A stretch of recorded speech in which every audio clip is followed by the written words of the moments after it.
The uncertainties of life, it deeply affects my ability to create. The composition itself is an instrument that is played via the voice. So it is not necessarily the centerpiece. We can't really call the song Mokshamu Galatta because it is not. And whatever sounds organically right for that composition is what we end up making a song. While acknowledging that, I think the Carnatic music form has slightly higher purpose. We as musicians perform Carnatic music from a place of reverence. Some of this doesn't require training. I think our ears are good enough to actually follow rhythm. Just that the pedagogy might have names. Every party who is cutting Vendaka in the morning is actually listening to it and she is innately singing it. And we are trying to. Carnatic music is not going to come and take offense, right? Is the art going to come and take offense? மதிப்பிற்குரியோருக்கு Ramraj cotton வேஷ்டிகள் ஷர்ட்டுகள் darling 3D Deepavali deals. நீங்கள் வாங்கும் ஒவ்வொரு பொருளுக்கும் 3 அற்புதமான deals. October 5ஆம் தேதி முதல் உங்கள் ஜெயச்சந்திரன் இப்பொழுது மிக பிரம்மாண்டமாக கீழ்கட்டளையில். So today I meet Harish Sivaramakrishnan, finally the lead singer of Agam, one of my favorite bands, and you happen to be from Bitspalani like me. And you happen to be a chemical engineer like me. Yes, sir. And you dropped both like me. That is true. That is true. That's true. Yeah. That's a separate conversation though. That's like what happened, why this, that, and all that kind of stuff. So, but very glad to meet you finally. Yeah, likewise. Thank you so much for having me. No. And so we'll talk about just a brief thing about Agam for those who don't know you. Do you want to just give a little bit of a primer in case people haven't heard you? So my name is Harish. I sing for a band called Agam. We started in 2007. It's been a long time of existing, 18 years. The idea was to play Carnatic music in a different format. And the format was to play it with progressive rock and metal music, which at that point in time was not that very well experimented with, at least the time that we started. And that is what we have stuck to for the last the few years that we have existed, and we have put out 3 studio albums. The third one is on the way, and did get a chance to play our music to folks across cities in India. Got some interesting audiences to play in the US, UK, Europe, Southeast Asia, Middle East. I've done all that, what a non-mainstream indie artist would do. We have done all those circuits. Nice. And we are, the other interesting aspect is we are all like you mentioned, we are all tech people, or people who have other day jobs, and we just did it because we wanted to do it, and fortunately it has paid us forward, and we have stuck around and still doing what we have to do to keep this music going. But why do you need the day job? This doesn't pay enough? Look, paying enough is, I think it depends upon how much Sure. is enough for a person.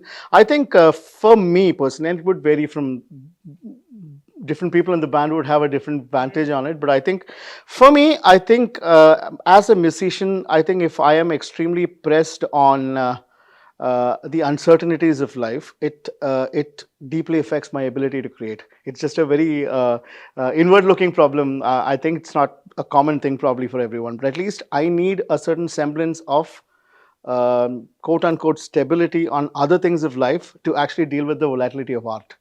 I think art happens to you. I don't think you can wake up in the morning and say, hey, I'm going to create something really awesome today. It doesn't happen. It might take 10 days, sometimes 5 hours. Sometimes you have a week worth of really high productive spells.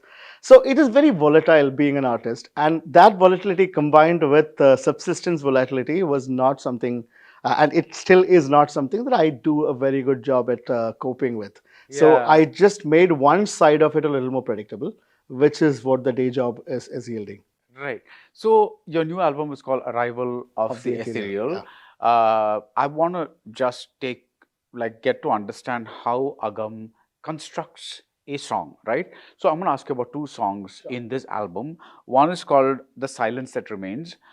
In that, you take the Tyagaraja Kriti in Saramati called Mokshamu Galatta, and you sing it in its entirety. Yep. Of course, the backing is your guitars and everything else. The backing is different, but you sing it in its entirety.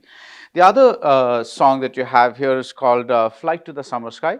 That's another one, and there you do something interesting. You start with Nagumomu, which is again Tyagaraja, but it's an Aberi Kriti. But then in the middle, you switch to Bharatiyar's Vellai Tamarai, which is in Bhimparas, which is an allied, some people say it's the Hindustani equivalent, whatever, but there are Tamil compositions as well. So let's not get into that. But but in this, you do not finish the song. You kind of, you sing it to, I think, the Pallavi and the Anupallavi, and then you pretty much go to the Pallavi Anupallavi of the other song. The other song.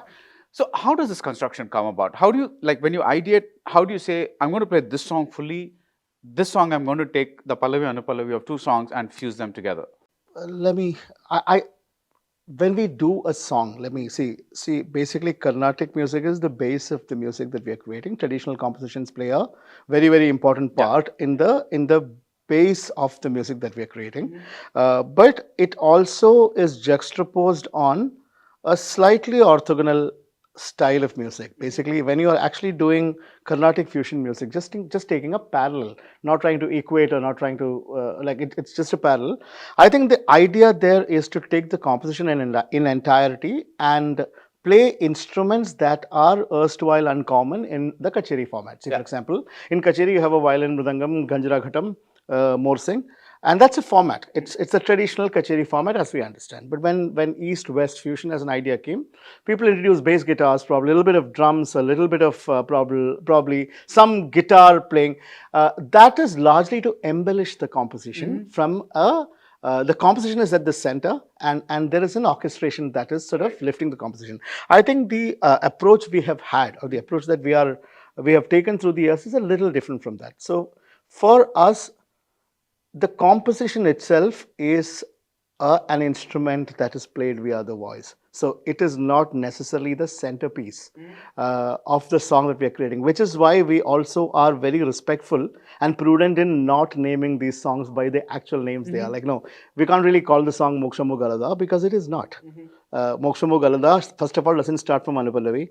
It starts from the Pallavi and goes to the Anupallavi and Charanam, and it has got a structure. Here, our composition starts with the Anupallavi and just touches the Pallavi and sings the Charanam and gets done.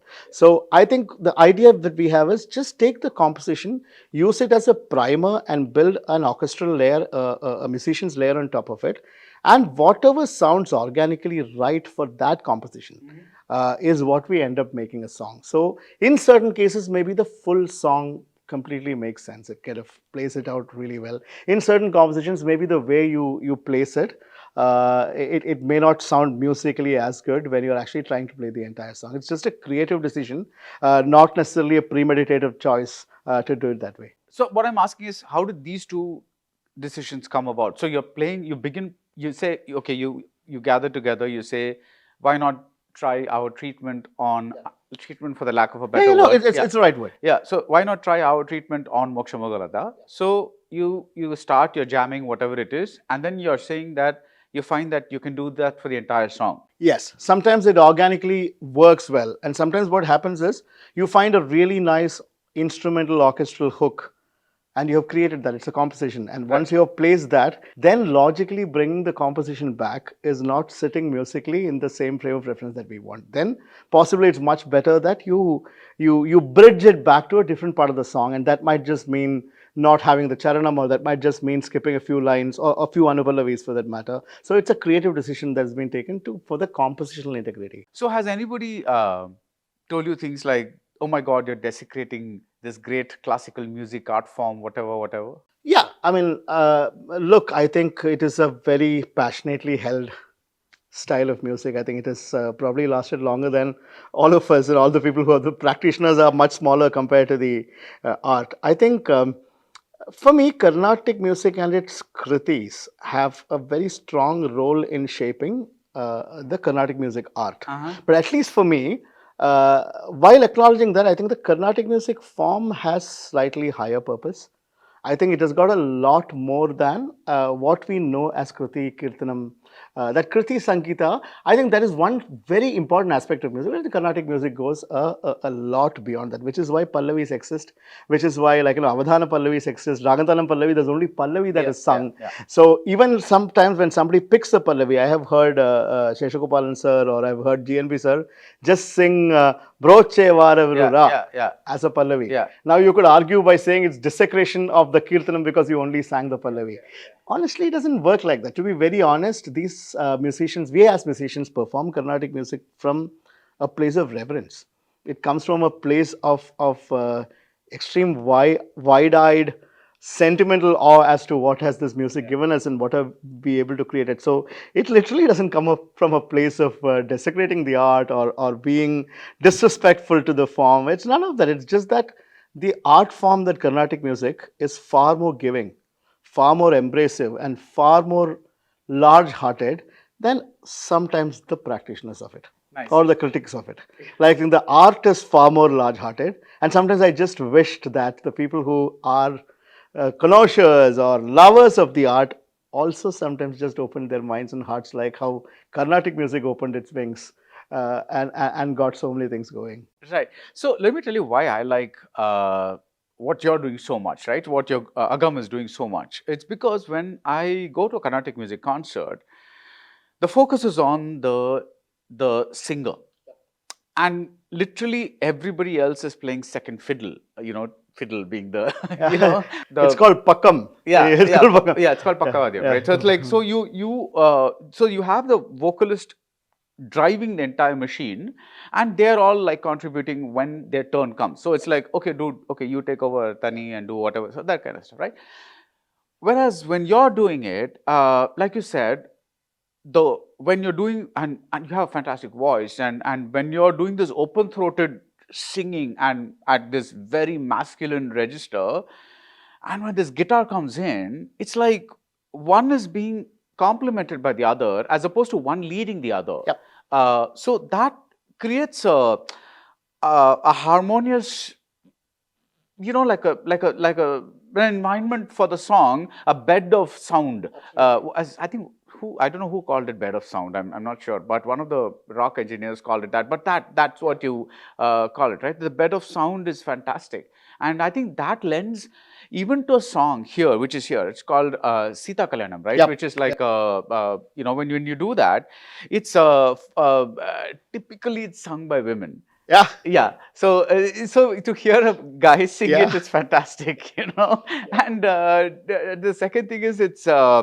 You have if I'm not mistaken, I've listened to it only once, but the Sita Kalyana, the Kalyana is in the traditional talam, but the backing is in a different time signature. Yes. Correct? So tell me about that construction. So Sita Kalyana, for the technically inclined, it's Khanta Japtala. It's like a 5 by 8 cycle. And so the idea of progressive rock music, like from the guys who have pioneered it, from let's say from Rush all the way to Dream Theater to Tool, to all the guys that we listen to, I think polyrhythm signatures and having mixed meter signatures, which is what we're talking about, like a polyrhythmic. Carnatic music has them too, by the way. Like there's people who play Chatusra Gati on top of Khanta Chap Talam or Mridangam, and people. I mean it's the beauty is that in progressive metal music, that is a very standard way of approaching a tala, which is like you assume it's a 5 by 8 cycle, you play that 4 times, you get 20. While if you're playing a 4 by 8 cycle, you play 5 times, you get a 20. So from a mathematical construct, these two rhythm cycles could be comfortably played on top. What really happens is, when you do that, it gives an interesting melodic rhythmic ring to the song, which you're erstwhile not familiar listening to. So it creates that moment of intrigue for people who are listening to. While it sounds right, but it doesn't sound right. It is off-putting in places, but it all seems to be falling in place. So we attempted to do that. And fortunately for us, for Sita Kalyana, I think credit to the guy who wrote the drums parts, which is the drummer. I think he has done a good job to still make it sound organic. And when we play it live, when we play to all kinds of people, it's not just Carnatic music, connoisseurs for that matter, also have now started trying to find the summum, as they call it, as to where you guys landing it. It gives a very interesting concert experience. And sometimes we do this interaction with them to just ask them to find out, are you able to find the summum of Ghanta Japu when the drums is playing? And you'll be surprised. A lot of people with no training in music instinctively find it. And I think that is the purpose of doing some of these things, because some of this doesn't require training. I think our ears are good enough to actually follow rhythm. It's just that the pedagogy might have names for it and stuff, but for a listener to feel it, I think it is still all out there. I think it's easy. So how do you name these songs? Because obviously, at one level, because you're taking the songs and you're doing things with the songs that are not traditional, you don't want to call them by the traditional Pallavi the names, right? So let's take The Silence That Remains. How does that come about? So I think that song was actually not created with Mokshamu Galada in mind. It was created separately as a composition. I think the guitar parts came first, and there's a large guitar sitar interplay in that song. I think that got created first. I think there was and this was again during COVID, if you may. Like, we were all in different places, and it was really hard to come together and create music. I think Swami, who's the keyboardist, I think he had this very existential state of mind at that point where, like, he would see people falling sick, and, like, COVID is really like bringing all your egos down and bringing you to the knees in terms of you had so many plans and now everything is shut. I think it deeply affected him and some of us. And this whole song was written as The Silence That Remains and was created. And it was largely about, and if you hear the song, there's an inception sound and it ends with a pyre being lit. And I think when it arrived to me, it instinctively felt like Tyagaraja Swami's composition about salvation, or about, like, music and the way of achieving what is the eventual purpose. I think felt very organic. When we sang on top of that, I think there was something in it. And that's how the first Sakshatkara take off. And when we sang it, we knew it should be a bunch of girls singing it, and we could hear it in our head, and we had some fantastic musicians come together and sing it. So Mokshamu Galada got incorporated into a composition that was already called Silence That Remains, and this happens very often. So our previous album had a song called Mist of Capricorn. It quite literally is named that way because I think I'm from Kerala, so we were somewhere in Coorg, either touring or we were just traveling, and somebody mentioned Makaramanya to me, some Malayalam word that literally translates to mist of Capricorn in English. Nobody really says it that way. So Makaram is a month, Manya is mist. So that tune was made over there, and we just said, okay, fine. And there's a song called The Seventh Ocean. Funny, you should probably put it. It's named after a water bottle. Okay. Because somebody just got us water to drink, and the overlay on the water bottle was a brand called The Seventh Ocean. So when we're drinking the water, we should call the song Seventh. So not all of them are profoundly meaningful. Some of, say, for example, Silence That Remains named and came. Some of them we retrospectively go and name, which is why there's a song called The Boat Song, because we didn't know what to call it, because it was the boatman's melody. And we made the song, what do we call it? And somebody, let's call it The Boat Song. So I don't think we are that intellectually strong to have. It's not intellectual. Sometimes it's beautiful to know the story behind anything. Like there's a song that happened because of this, or there's a, and because you're, like, I'm not hearing it secondhand, I'm hearing it from you. In case there's a no, nice, absolutely. So basically there's a song called Rangapura Vihara, which is called Rangapura Vihara, because what else would you call it? Because MS Amma has sung it so beautifully, and every South Indian household has played it for so long. We have all grown up listening to it, and it is like almost therapy for all of us. What would you name that song? Can't name it anything. It is that song, no matter you sing a snippet of it or you sing the entire song. So yeah. So you brought up the word, okay, just speaking of names, I have one last one. You're calling the Sita Kalyanam Walk of the Bride. It reminded me of Parsifal, Wagner's, the bridal chorus. Yep. Because that's literally the Yep. That's the Walking the Aisle. Did you have that in mind? Yeah, at least we wanted the sound to be in the same. So there's this whole bridge that we have written called Vaibhavam. There's a Tamil poetry that we have incorporated on that, and we had the same visuals in mind. Like, what would that feel in a typical traditional South Indian wedding context? Because all of South India sings this song. In Kerala, they sing it. In Tamil Nadu they sing it, Andhra, Telangana, Karnataka, everywhere they sing it. So yeah, that visual was in mind, and when we created that So the sound was Here in Comes mind. the Bride Yep. became the Walk Yep, of the Bride absolutely, kind yeah. of a thing. So that's fascinating. When you just mentioned the word fusion a while ago, that's an all-encompassing word, like right from the time of Shakti and all those people, the pioneers, right, who really came in the early 70s, I guess. Yeah, yeah. When the Beatles, Beach Boys, and so on and so forth were trying to expand what rock could mean. Correct. And so, Also bring new musical horizons, like yeah, so they were like, okay, I've had enough of this 4/4 and things like Yep. that. I'm just going to do these various time signature things, all these other things. So you have this term called fusion, because for the longest time when John McLaughlin and all those people came together, it was, I think the term was just fusion. Yep. Right? When did that change from fusion to very specific things like what you are doing now? I think the approach. So I'll say unpopular things in this one, but it's okay. I think the artists that you mentioned, they truly played music that can qualify itself as fusion, and fusion really is about bringing two diverse or related styles of music. It's okay, two or three diverse styles of music, and bring together a concrete amalgamated sound, which sounds very congruent. Sounds right, and has the right musical purpose, like right artistic purpose. It is a very complex thing to work. Like, a lot of people can claim to play fusion, but if you really want to pick and choose artists who have truly created fusion, these are absolute legends. Shakti is a great example. Like, if you listen to their compositions, they are very organic, and it just feels like the whole composition was wired, melded together. You won't see a single hemline in the way that song has created. And then there is the other end of the spectrum, which I call the sloppy side of fusion, which is largely put no That effort. sounds like a song. Which is, somebody should name it that Yeah. way. Which I call a little lazy work, which is largely do nothing, just go diva for 16 bars each.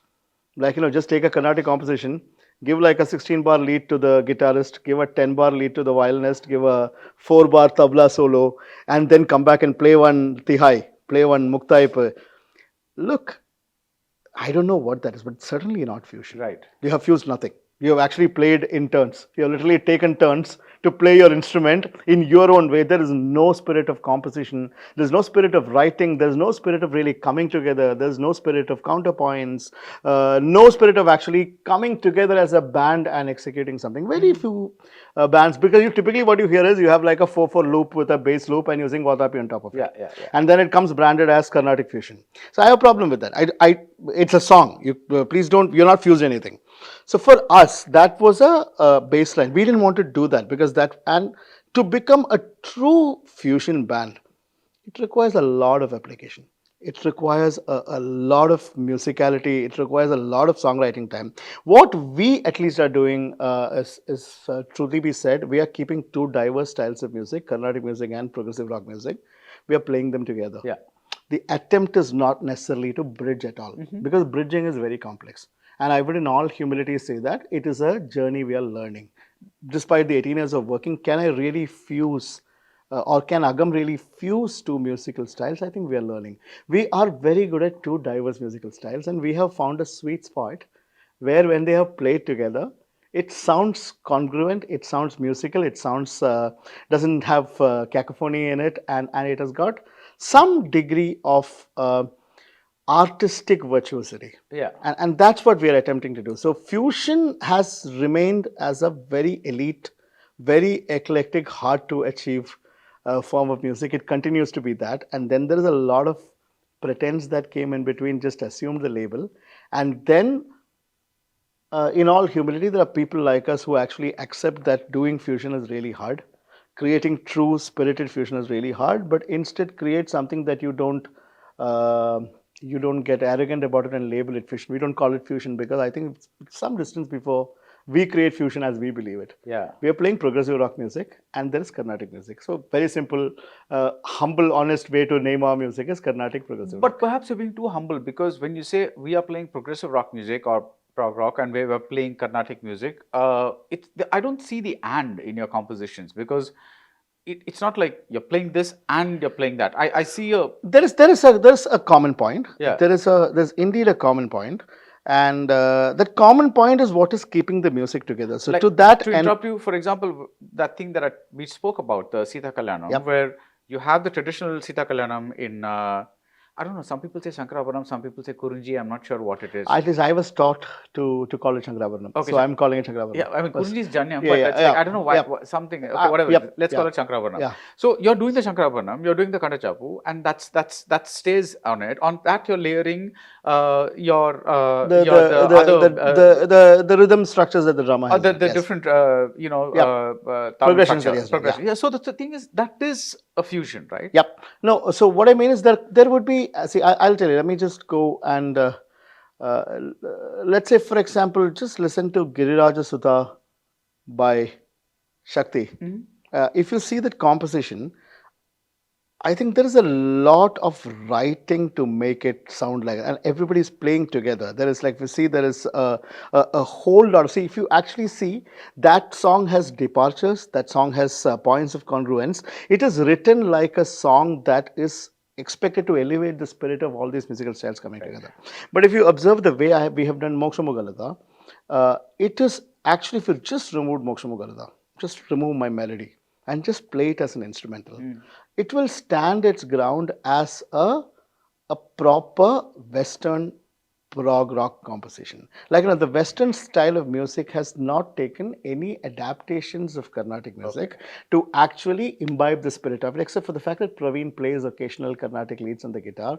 But that apart, if you see, the sitar parts are played on sitar. Yeah. In my head, true fusion comes in when you actually take like a saz and really play some crazy Indian scales on it. Okay. Or you actually take like a drums and truly play a proper muktaya on it. See, that's when the instruments are really crossing over. That's when the instruments are really fusing. These are all my definitions, and of course somebody else can also argue that maybe this is not the right frame of mind to think about. See, for me, a Western instrument is doing Western parts in my song, and an Indian instrument is doing Indian parts in my song. My true spirit is when I listen to Dream Theater play Home, and when I hear the last breakdown, no, that's crazy, because it actually has Vakulabaranam being played on a guitar, and then there is a keyboard sitar overlaid on it. It actually sounds. They're playing the scale, not the ragam, right? Not playing the ragam. But I'm just trying to say, like, at least I don't even think they are thinking about it in a fusion context. But for a musician like me, that is crazy. And that is the sound that I want to, or Agam wants to go to. Like, it is organic, and they didn't think about it as Vakulabaranam. They just thought about it as it's a scale to play. And suddenly when it comes together, you can hear it. You can hear the fact that there is a Indian classical scale playing in it. Yeah. So I think we don't, at least from our own sense of definition, I think fusion is a super broad subject. You started with that, so I completely concur to that notion. I think we also want to do something which is to the spirit of fusion at some point in time. But right now, I think we want to believe that we are probably playing a lot of progressive rock music with a Carnatic vocalist singing on top of it. I would still keep it at that. I want to thank you for this, because this has opened my eyes in one way. Yeah. I used to think that fusion music was somehow the more generic thing, because pretty much anybody who jams two things together calls it fusion. That's a problem. I have a problem with that billing, to be very honest. And I'm now hearing from you this fact that actually that's the big ambition, to achieve true fusion. Yeah. And everything else comes kind Using of like kacheri format with a bass guitar accompanying you didn't really fuse anything. Yeah. It's a bit that way. The original fusion is the guy who brought violin into kacheri. Yeah. If you want to believe it like that, because violin was never part of it. And one day a Western instrument came in. Would you call that fusion? I don't think even the practitioners of Carnatic music would want to think about it like that. So I think that's. Now that you spent 18 years, exploring Carnatic, why not the occasional Thumri or the Hindustani? I'm not talking about the expansive ones like the Dadras and all that. Of course. But the Khayals, the Thumris. I think the wish is very profoundly there. I think the desire to create something in the space that you're mentioning. I think the necessary musical expertise, at least for me as a vocalist, I think it is in its infancy. I'm trying. I mean, I think I'm learning, and I think I have to keep my, and age is also not probably as much on my side as a 20-year-old, but I'm still trying, because you can always. So there could be a point in time where, like, you can, in the discipline of a thumri, you can actually perform it, and I have a certain confidence I bring with myself when I sing Carnatic music, thanks to my gurus, thanks to the years that I got, You're and trained, and the training that I received, and the years that I clocked in practice with that. If I have to contrast that with the amount of time I've spent on probably singing a tapa or a hori or a thumri, or even any of those folk styles, I think there's an ability gap. I don't think there's an appreciation gap. I think I can so hear it. But I think the way we would probably do it is to bring an artist who is a true practitioner of that art, and then overlay a style of that. And the closest that we have gotten is we got Kaushiki ji perform with us in Singapore. Beautiful concert. We had a sold out experience in Singapore Esplanade, like beautiful, extremely musically evolved audience, where she did sing Hindustani classical and thumris, and we had some arrangements going on top of that. So that's the closest that we have come to. But you should remember that it was Kaushiki ji who was singing it and not Harish. So I think that is where the difference is lying. Yeah. Because I was just thinking, because you are, the whole thing started out with a spirit of adventure. Yep. So, why No, not? we should absolutely go there. There's no doubt about that. I Yeah. think I am hoping that I myself will rise up to the occasion and get there. but till that point, I think we are looking to collaborate and try and see if we can create something which is probably a little departure from the music that we're creating. Now, you have sung a few film songs, and you won a SIMA award, and so when you are called just to sing, what is that experience like? All my film playback singing experiences have been fantastic. I think I've sung very few. I mean, Maybe material number will be still in some 20s or 25s, but it's like largely not a very big meaningful number to claim that a lot of the body of work in films is fairly low. But everything that I have gotten to do have been with composers who had a vision, who had an idea, and who had a reason to call me. So it was not. They didn't audition me to see if it would work. I think they had built conviction. Like Leon had the conviction to call me. Iman sir had already thought about it. GV sir also had thought about it. He had made up his mind that it will sound like this, and so on and so forth. So most of them turned out to be experiences that I gained quite a bit by just listening to their vision and trying to and when I'm singing in films, I try to be just an instrument. Okay. I try to take their vision and try to bring that to life as a vocalist. My live attempts are very different, but at least when I'm recording for a composer, my attempt is to always understand what the creator is attempting to create and be the medium that will translate that. Right. So all the songs I've sung, I like them all. They were all nice songs, no matter commercially what happened to them. They were all really good songs. I've been fortunate to get to sing music that I have gotten meaningful songs to sing. So you also do stage like performances. That's your bread and butter. As in your That is my bread and butter. The second one for sure. Secondary Yes. bread and Yes. butter, because Not you complaining. like stability. Yeah, So not it's very complaining. funny. You like have all these tattoos and have a nose ring, and then you're talking about stability. Yeah, There's I mean, this kind I'm not without my. So when you go on stage, a big part of Carnatic music is the Kalpana Sangeetam, The improvisation, the Manodharma. improvisations and all that kind of stuff. So you are going there with what is on my phone, and I'm listening to Spotify right now. Is a song from an album. So it's always going to sound the same way. Yep. Whereas you go on stage and you suddenly get into the mood, and you are like, okay, I'm going to play with this, Yes. with this line, with this phrase. Yes. When that happens, how does the band kind of change its? I mean, are you guys so in tune with each other that you know when something's changing? Now we are. Okay. I think there's good understanding within the six of us to see where would something go and what dimensions could it take. And there is always a a path Yeah. to come back to, so that the compositional integrity is not put to question. I mean, 90% times. Of course, you have this occasional, like, musician's trip that you go into and then you do not know what to do. So that happens. Like maybe 10% times it happens, but 90% times I think we are in a good place. So tell me an instant of you just went off on a trip It happens. It and then everyone happens. else are silent. Yeah, it's sometimes like, I think you can look at. I think Praveen stands to my left, the guitarist. He always stands to my left, and he would look at me, and his eyebrows will be slightly up. It's almost like asking, okay, now, are you going to tell me when I need to be back doing my thing? So we have through the years now found some hand gestures Oh, nice.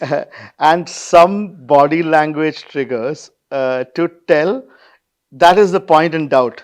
Please reset to what you know. Like, because I think I have gone on a random tangent right now. I don't know how to bring it back. I'm going to put my hand up like this and probably do something like this, and somebody plays something and then you're back on the loop. And sometimes the audience do find out, but many times it just happens as if we did some genius move. And oh wow, like how did they do that? So I think it's Right. yeah. So that was great talking about Agam, and all the best for your new album. And I will publicize the song soon. Please do. One last question about Harish himself. Have you ever thought of doing the opposite, which is to actually sit down in a kacheri format and perform a song, which you've kind of done, but it's like I do it from time to time, Yeah, even yeah. now. Yeah, I do it. I enjoy it. You I enjoy think it? I enjoy it. I think I require more application and more effort to that format. It's a pretty demanding format itself. It has got its idiom, it has got its ethos and structure. Even though I'm not a very structure first person, but I do think that there is some amount of application that goes into actually presenting a good kacheri in its true spirit.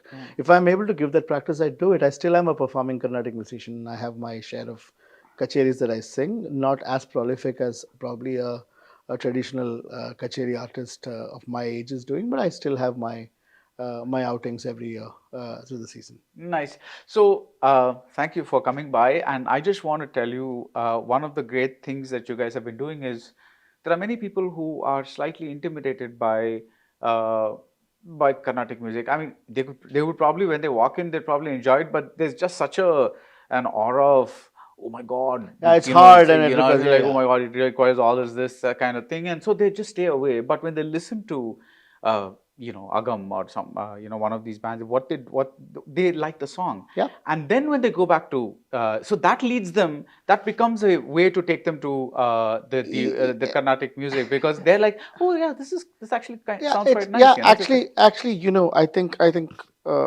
one thing which I have learned as a Carnatic musician is that, yeah, I mean, I'm going to be liked and disliked for saying this, but yeah. But see, look, art has an innate purpose that the artist should feel fulfilled. Yeah. Creating art, it's important. Otherwise, none of us. You're an artist yourself. I'm an artist myself. If it did not fulfill our innate desire to create something that satiates our craving to create something, but there is a commitment to somebody who is spending money and time, like time more than money. Sometimes concerts come for free also, but then there's time that people are spending to come over there. I think staying true to that commitment to your audience is very, very important. That's where many art forms, or the art forms are fine, sorry, let me redact that. Many artists or practitioners of that art forms sometimes do not spend enough time to that, honoring that commitment to the audience. I think may not be the right time to say it, but I think there is a line that says like "Serikum seraveno adukum paatu paadu." So I think I have heard it. It has deeply affected me when I first heard that. Like, that song is like a scathing attack on what generally happens when the audience have no clue and the singer is singing. Yeah. See, for me, whichever music form, Agam's idea is very simple. Rangapura Vihara is a hard song. It's also an easy song. Where do you want to be?